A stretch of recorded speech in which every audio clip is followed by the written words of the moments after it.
बिस्मिल्लाहिर्रहमानिर्रहीम अस्सलातु वस्सलामु अलैका या सय्यदी या रसूलल्लाह अस्सलातु वस्सलामु अलैका या सय्यदी या हबीबल्लाह। तमाम सुनने वालों को अस्सलामु अलैकुम। मैं हुरान अजीम और आप देख रहे हैं मेरा व्लॉग। ये कंपनी नहीं चलेगी, अब बात बहुत आगे चली गई है। सूबे बनाओ नहीं तो हम सड़कों पे हैं। कौन है इस सारी मामलात का जुम्मेदार? कौन है जो इन तमाम मामलात के हवाले से एक बहुत बड़ी तहरीक चलाने वाला है? एमकेएम, नून लीग, पीपल्स पार्टी, तहरीक इस्तेहकाम पाकिस्तान, मुस्लिम लीग काफ, कौन किसके साथ है और कौन किसके खिलाफ? लाहौर में होने वाली एक बड़ी मुलाकात में क्या तय पाया है? बानी तहरीक इंसाफ की सेहत अचानक खराब किस तरह हो गई? 5 अगस्त के बाद क्या होने जा रहा है? इन सारी खबरों पे हम बात करेंगे, लेकिन उससे पहले आइए मेरे साथ इस दुआ में शामिल हो जाए, वो दुआ जो हमेशा मैं आपके लिए और अपने लिए करता हूं कि अल्लाह ताला के साथ हम सबको ईमान वाली से तंदुरुस्ती वाली, इज्जत वाली लंबी उम्र का फरमाए, और जब भी जिंदगी का हाथमा हो तो ईमान पर हो, और जन्नतुल बकी हमें नसीब में मिले। आमीन सुम आमीन सुम आमीन सुम आमीन। आज है 1 अगस्त, याद कीजिए। मुझे आज भी याद है कि मैंने आपसे कहा था, मेरा व्लॉग इस बात का गवाह है, उस वक्त आप बहुत से लोग कहते थे ये किस तरह हो सकता है। मैंने कहा था कि जुलाई के आखिर में, अगस्त के आगाज में आपको बहुत कुछ तब्दील होता नजर आएगा। ना सिर्फ बहुत कुछ तब्दील हो गया है, बल्कि आज के दिन में आपने टीवी चैनल पर, तमाम चैनल्स पर आपने वो तेज तरीन गुफ्तगू सुनी। आपने सुना पीपल्स पार्टी क्या कह रही है, आपने सुना मुस्लिम लीग नून क्या कह रही है, आपने सुना कि आज एमकेएम बाहर निकल आई, आपने सुना कि तहरीक इस्तेहकाम पाकिस्तान मैदान में आ गई।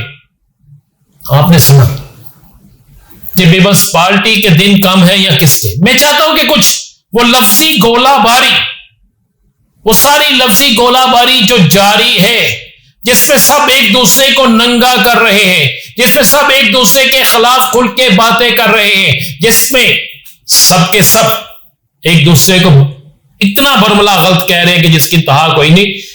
मोहसिन नकवी साहब, जिन्होंने, मैं आज भी कहता हूं, बड़ी ठीक बात की, उन्होंने नंगा कर दिया कि सिस्टम बिल्कुल फ्लॉप हो चुका है। ठीक कहा उन्होंने, नए सूबे बनने चाहिए, ठीक कहा। तो उसके जवाब में क्या कहा राना सनाउल्लाह ने, जरा वो भी सुन लीजिए। हमें इस बात से ना डराया जाए कि जी ये जो काकरोच हैं, ये काकरोच जो हैं, ये अगर ये इकट्ठे हो गए, अगर ये इकट्ठे हो गए, इनको लैपटॉप देने से या इनको वज़ाइफ देने से जो है ये नहीं संभलेंगे।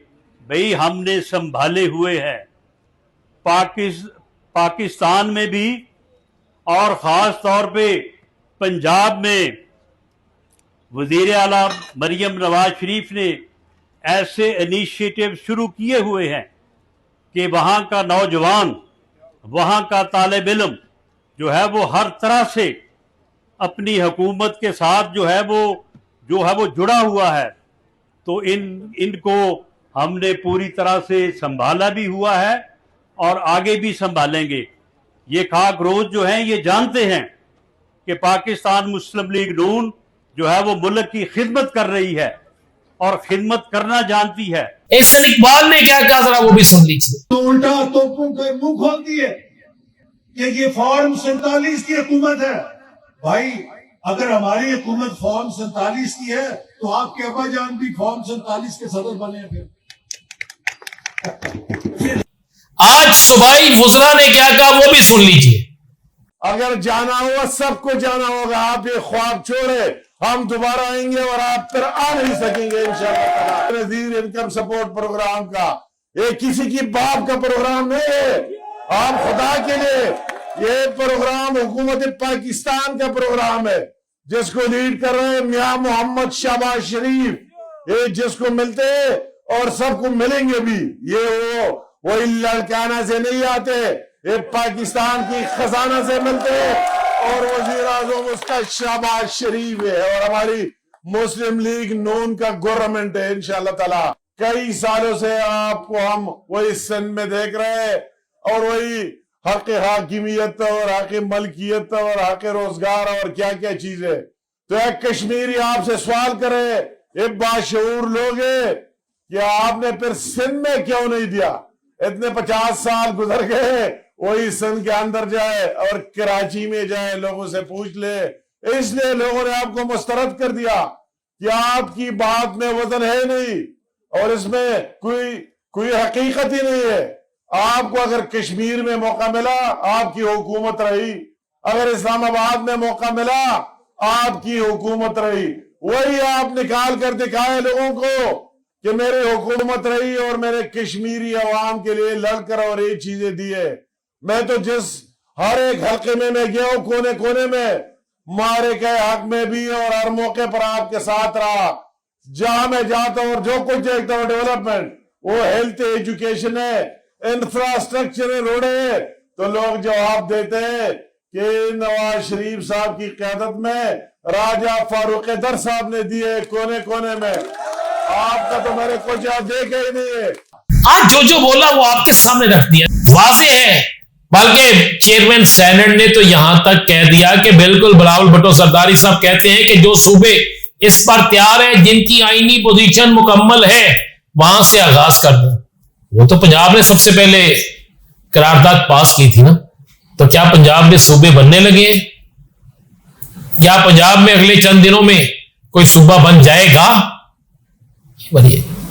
लेकिन एक चीज बड़ी फाइनल है, ये जो मैंने आपको सारे जुमले सुनाए हैं, ये जो मैंने आपको ये सारी चीजें सुनाई हैं, इन सारी चीजों, सारी गुफ्तगू के बाद एक चीज तो बड़ी वाज़ेह है कि ये कंपनी अब नहीं चलेगी।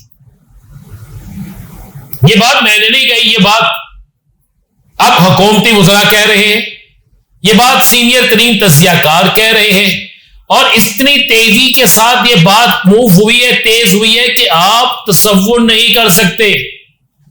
ये अगर तहरीक इंसाफ ने कहा होता तो शायद इनकी तनकीद बन जाती, लेकिन इस सारे मामले में तहरीक इंसाफ को फायदा यह हुआ है कि तहरीक इंसाफ का बयानिया जीत गया।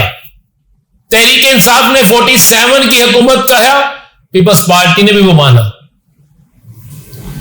नून लीग ने भी कहा कि बरीक वारदातियां हैं, बरीक तरीके से धांधली करते हैं। सबने कहा कि हम जाली हैं, तो आप भी क्या हैं? अमीर मकाम की भी आपने गुफ्तगू सुनी ना, हम डूबेंगे तो तुम्हें भी ले डूबेंगे सनम। काम बढ़ गया, काम उस रेंज पे चला गया है कि अब इस सारे सिस्टम का बाप कौन है? इस सारे सिस्टम का बड़ा कौन है जो सियासी सिस्टम को ठीक करेगा? तो तज्जियाकार कहते हैं वो सारे सिस्टम को ठीक करने के लिए, सारे सबको एक जगह बेहतरीन पाकिस्तानी कौम के लिए वो अडयाला में बैठा है। वो अडयाला में बैठा कैदी नंबर 804 है, जिसकी सेहत, आज की खबर यह है कि कैदी नंबर 804 की सेहत ज्यादा खराब हो गई, शदीद बीमार हो गए। आज की खबर यह है कि उनकी ट्रीटमेंट नहीं हो रही है। तहरीक इंसाफ का कहना है, बैरिस्टर गौहर ने आज वाज़ेह तौर पे कहा है कि मत ऐसी खबरें बुलाए कि बानी तहरीक इंसाफ जेल के अस्पताल में इलाज है। कोई उनका जेल के अस्पताल में इलाज नहीं हो रहा, वो अपने बार्क में है, कोई उनकी सहूलत नहीं दी जा रही। ये बैरिस्टर गौहर ने कहा। एक बात तो बड़ी क्लियर होगी कि जब ये कंपनी नहीं चलेगी तो फिर ओवरऑल तहरीक इंसाफ जो कह रही थी वो सच है, और तहरीक इंसाफ का वक्त आने वाला है। तहरीक इंसाफ का दौर वापस आ रहा है। तहरीक इंसाफ एक बड़ा छक्का मारे। साथ साथ आपके ये मिलता, मैंने वादा किया था आपसे कि ज़हन में रखिएगा कि 2 अगस्त की रात को भी एक बड़ा छक्का बजना, एक बड़ा सियासी धमाका वो होने लगा है। और ऐसा बड़ा सियासी धमाका होने लगा है कि पाकिस्तान की सियासत इतनी तेजी के साथ तब्दील होगी कि आप तसव्वुर नहीं कर सकते, आपके वहमो गुमान में नहीं होगा, आप सोच नहीं सकते होगा क्या। ये होने लगा। तहरीक इंसाफ की वापसी होने लगी है। ना सिर्फ तहरीक इंसाफ की वापसी होने लगी है, लेकिन एक बात आपको लिख के दे रहा हूं, कि तहरीक इंसाफ वापस भी आने लगी है और तहरीक इंसाफ आपको बहुत जल्द सारे सिस्टम को, सारे निजाम को, सियासी सारे निजाम को तब्दील करती हुई नजर आएगी। ये 2 दिन से ऐसा माहौल बना है कि बहुत से सियासी पंछी तहरीक इंसाफ के घोंसलों में जाने के लिए शुरू हो चुके हैं, राब्ते कर रहे हैं। दूसरी तरफ हुकूमती जमातें ना चाहते हुए भी एक दूसरे के साथ दस्तोगेबान। अब्दुल अलीम खान की पार्टी इस्तेकाम मकसद पार्टी खुल के मैदान में आ गई कि सूबे बनने चाहिए। बलोचिस्तान के वजीर ने कह दिया सूबे बनने चाहिए। एमकेएम पाकिस्तान ने कह दिया सूबे बनने चाहिए। मुस्लिम लीग नून कहती है सूबे बनने चाहिए लेकिन सारे। लेकिन मेरी इत्तला यह है कि एक बड़ी मीटिंग हुई है शहर लाहौर में और इस बड़ी मीटिंग के अंदर कुछ बड़ी बातें हुई हैं। सुना है किसी को कहा गया है कि आप 3 वज़रा को तब्दील करें, उनसे उनकी वजारत वापस ले ले, लेकिन उसने हाथ खड़े कर दिए किसी ने और हाथ खड़े करके कहा है कि मैं वजारतें वापस नहीं ले सकता। आप लोगों से कहें कि जरा टेम्पो स्लो कर ले, टेम्पो हल्का कर ले, आप ये कहें। सुना है कि कोई बेबस हो गया, जिसके बाद यह कहा गया कि फिर हम अपनी सियासत को क्या अलविदा कह दें या फिर हम सीधा स्टैंड ले लें।